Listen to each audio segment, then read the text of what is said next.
देखी भोजन सबकर हो गल बा, भजन बड़ा जरूरी बा। तो हम लोग चलते हैं उस दरबार में जो दुनिया की मालकिन है, जिन्हें जगत जननी के नाम से जाना जाता है।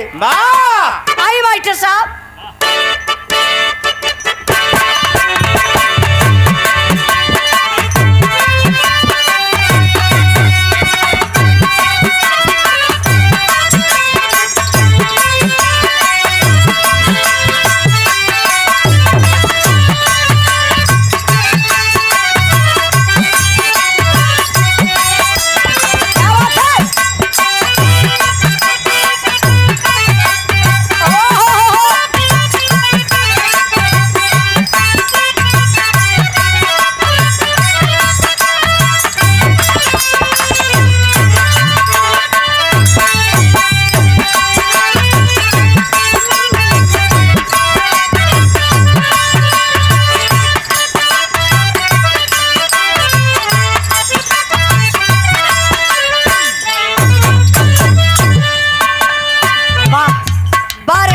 साहब कबो कबो मास्टर साहब ही हरियरी हमार उगावेला कि उगेलेला। बड़ी प्यारी गीत बजौलन अंकल जी। कौनो नया नया प्यार बा। अच्छा, नया नया प्यार जब शुरुआत होला तो लोगन के बड़ा मन में बेचैनी होला। खाना पीना एकदम छूट जाला। हाँ, कपड़ो फूटल वो बता दा, वो बतिया बता दा। जब नया नया प्यार होला तो मन में बड़ा लोगन के बेचैनी होला। हम बताइला, अब हल्ला ज्यादा हो तो भैया अब हमारी बात सुनबा ना, लोग बतियाईबा। आइटम वो वाला डाल के चला था का ठंडा ही चाहता है आज। बारात बहुत अच्छा लगत बा। बाराती लोग बड़ा प्यार से बैठल हुआ, ई समझ में ना होत बा कि के घराती बा के बाराती बा। ये लोग इकट्ठे मार के लोग बैठल हो। नहीं मरले रहता तो ऐसे ना बैठता। नहीं मरले हम जरूर। अच्छा लगत बा, देख के बढ़िया लगत बा। ये प्रयागराज बा जहाँ लोग देश विदेश से अवलन,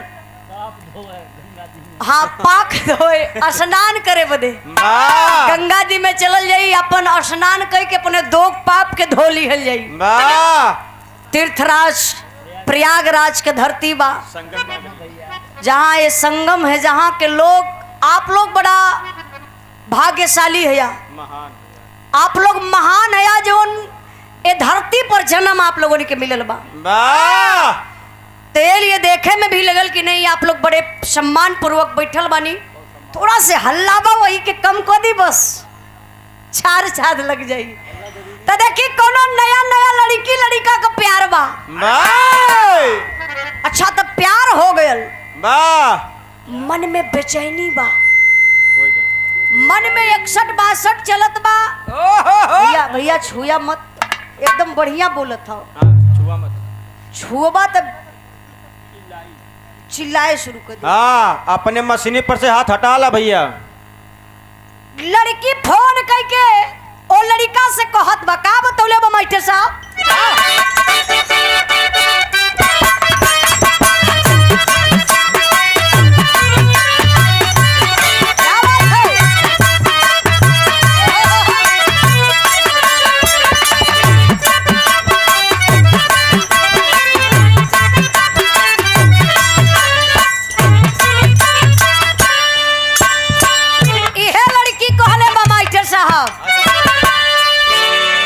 दबे पावैहा,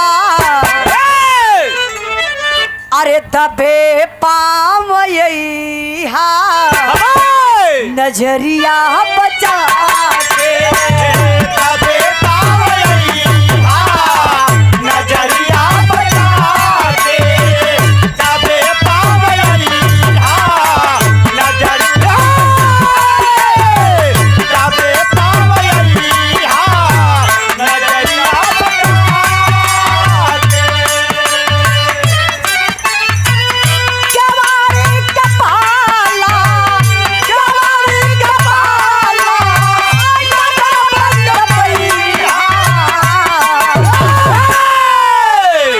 सिकड़िया बजैहा नजरिया बचा के सिकड़िया बजैहा नजरिया बचा के सिकड़िया बजैहा नजरिया बचा के।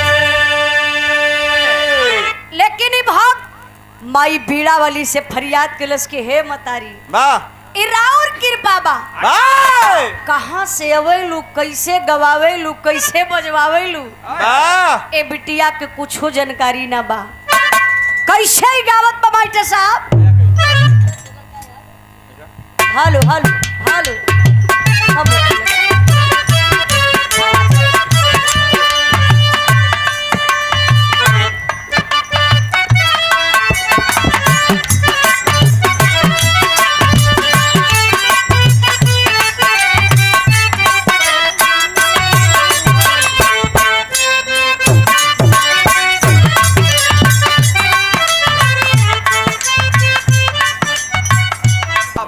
लेकिन भक्त बतावत बा का कहत बा मास्टर साहब।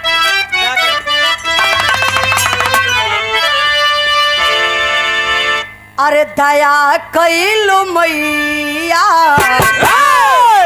अरे दया कैलू मैया बनवलू गवैया दया कैलू मैया बनवलू गवैया दया कैलू मैया बनवलू दया कैलू मैया बनवलू गवैया।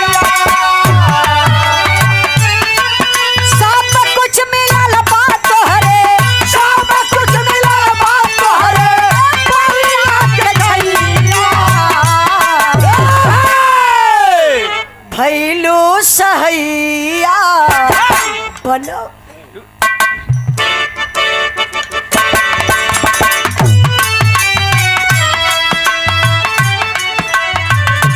भैलू सहैया बनवलू गवैया भैलू सहैया बनवलू गवैया भैलू सहैया बनवलू गवैया।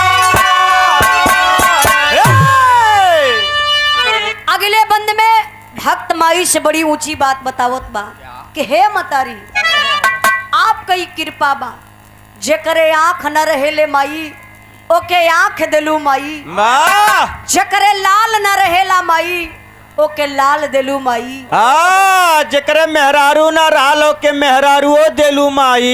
हाय हाय रे रे रे माई तो यही खातिर खाली बैठल है डॉक्टर साहब की के करे मेहरारू ना ही ओके मेहरारू दे दे भक्त बतावत बा का बतौले बा मास्टर साहब।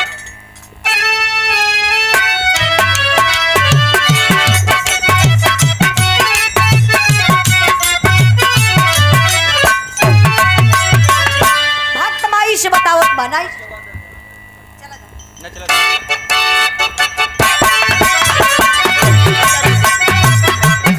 क्या बात है? मैया ये गोदाया करी हमरा पे विशेष हो मैया ये बताया करिया हमारा पे विशेष हो मैया ये बताया करिया हमारा पे विशेष के हुसुने वाला के ना पहुँचे हमसे ठेस हो हुसून वाला के ना पहुँचे हमसे ठेस हो हुसून वाला के ना पहुँचे हमसे ठेस पापिल के दिल में मैया पापिल के दिल में मैया बनल रही सही पता के सब पहिया बनवलू गवैया बाटा के सब मैया बनवलू गवैया बाटा के सब मैया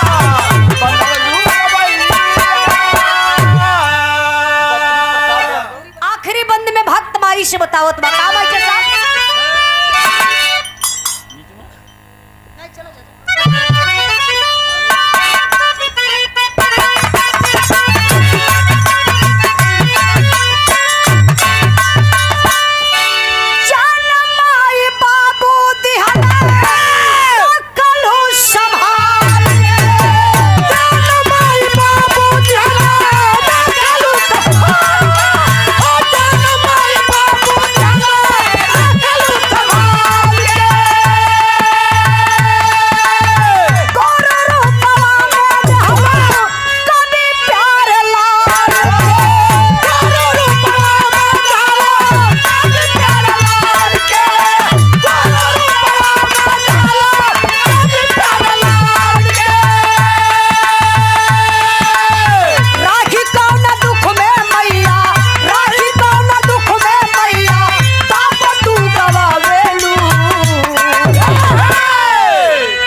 दबैया अरे देख के हर दबैया बनवलू गवैया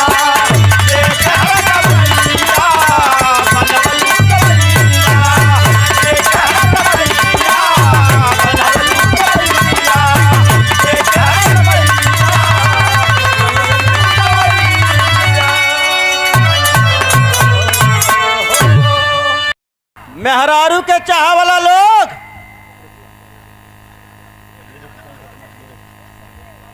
चंदू चचा मेहरारू के चाहे वाला लोग एकरे बाबू के पूजा करला काहे इनके बाबू को पूजा करल इनकर बाबू मेहरारू देना सबके सही बात क्यों आप लोग गलत मत मनिया इनकर बाबू अगुवाई का काम करल कहो भैया एक रजाई में 3 जने वही हम लोग गरमावत हवन एक रजाई में 3 जने सुतल हवन वाह ये बताओ अहिरे बड़ा ना लोग हमरे अहिरन में तो ये खूबी है जहाँ रही है वो खुरपात मचौले रही है भले वोट कट जाए अब उनसे का मतलब है उजाला से एक ठे रजाई पौल तीनों जने इतना अपन अपन शरीर ढकले हो वही हम लोग करंट छुआवल करत हवन करंट कैसन वाह गरमात हो लोग ठंडा लगत हो ये देश की परंपरा है वाह कोई भी कार्यक्रम शुरू करने से पहले वाह मशीन वशीन सही करा लेना चाहिए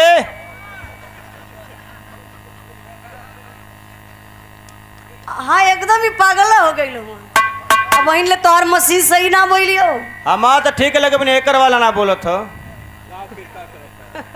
तिरपा करत हो कोई भी कार्यक्रम शुरू करने से पहले वाह लोग अपने इष्ट देवी देवता को मना लिया करते हैं वाह जैसा कि बताया जाता है बल को चाहने वाले भाई वीर बजरंगबली की पूजा आराधना वंदना करते हैं वाह धन को चाहने वाले भाई माँ लक्ष्मी की पूजा आराधना वंदना करते हैं वाह हम महान गायक कलाकार मंचासीन माँ सरस्वती का आराधना वंदना करीला बाबूजी वाह मेहरारू के चाह वाला लोग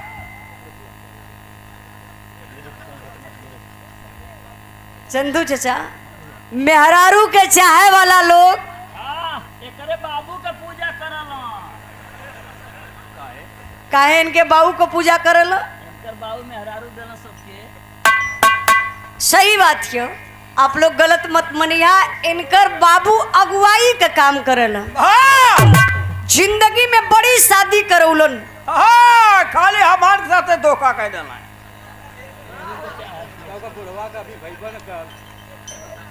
इनहू के साथ धोखा भइली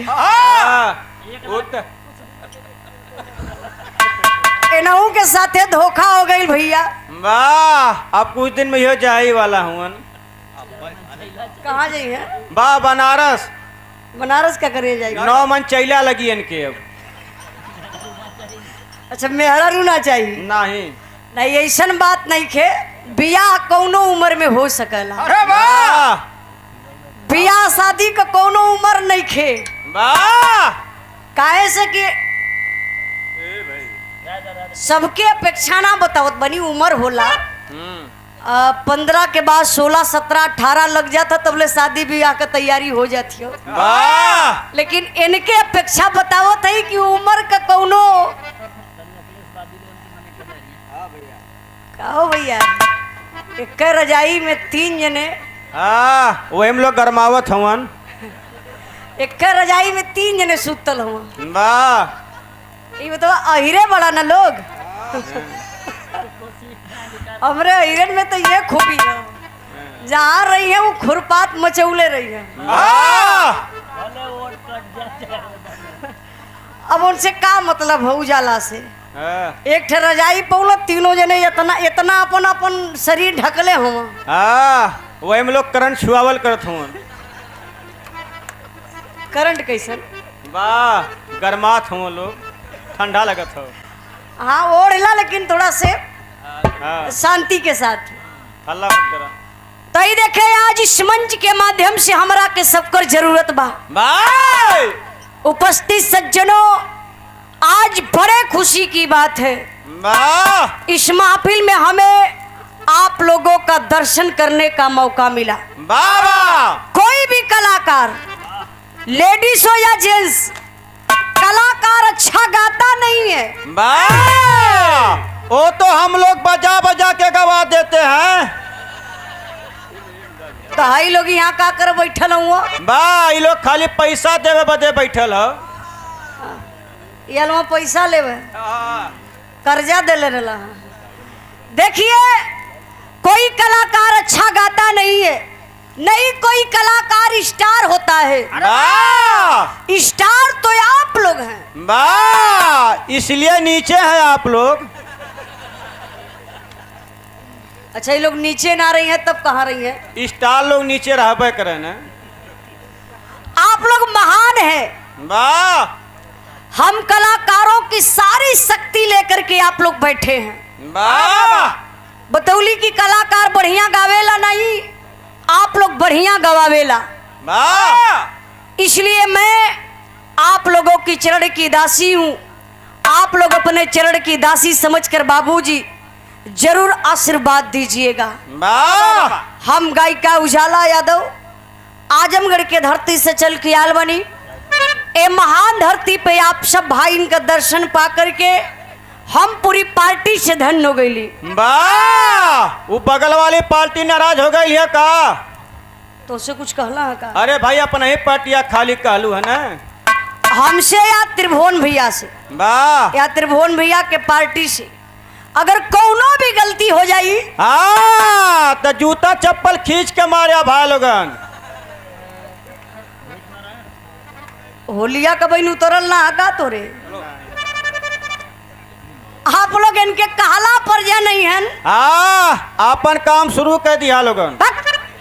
पागल कहीं कर आप लोग क्षमा करने का कष्ट करिएगा क्योंकि बताया जाता है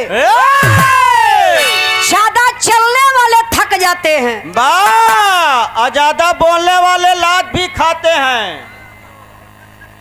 अच्छा तो यहाँ ज्यादा के बोलत बा तू और त्रिभुवन भाई। अब भैया हम कुछ बोलब नहीं। हाँ तो बैठा फिर त्रिभुवन भाई के गावे था। यानी होश में बैठा होश में बोला। ये प्रयागराज हो गल इलाहाबाद से भैया ये प्रयागराज है ना बदल गल ना। अच्छा तो ये प्रयागराज में हुआ तनी होश में रहा। वाह बॉर्डर फिल्म माने एमपी के। तो ये देखिए कोनो भी गलती हो जाए तो आप लोग क्षमा करने का कष्ट करिएगा। वाह ज्यादा आप लोगों का टाइम हम ले नहीं। वाह सिर्फ 2 मिनट। वाह 2 मिनट 2 मिनट वो 2 मिनट में का होवे वाला हो? तोरे घरे सब जाई और का होई पागल कहीं कर। तो चलिए हम लोग चलते हैं उस दरबार में जो दुनिया की मालकिन है वाह जिन्हें जगत जननी के नाम से जाना जाता है। वाह माई सरस्वती बनौले रहा 2 जिला के एकदम नधले हुआ। वाह ए यार एमपी यार उत्तर प्रदेश हाँ हाँ सॉरी जिला नहीं प्रांत सही कहा सॉरी 2 गो प्रांत के आप नधले बनी। तो देखिए आप डॉक्टर हैं, माई सरस्वती आपके बनौले रहा। वाह हम बताइला इंसान का आधा जिंदगी डॉक्टर लोगन के हाथ में होला। वाह कि आदमी मरत रहा तब वो लोग इंजेक्शन लगा के लोग पैसा ले लेला। पर इंजेक्शन ना लगी तो फिर तो चलू गल होते हैं जेके टिबिया भइल हो। ए देखे बहुत बहुत भैया के प्रणाम डॉक्टर साहब के।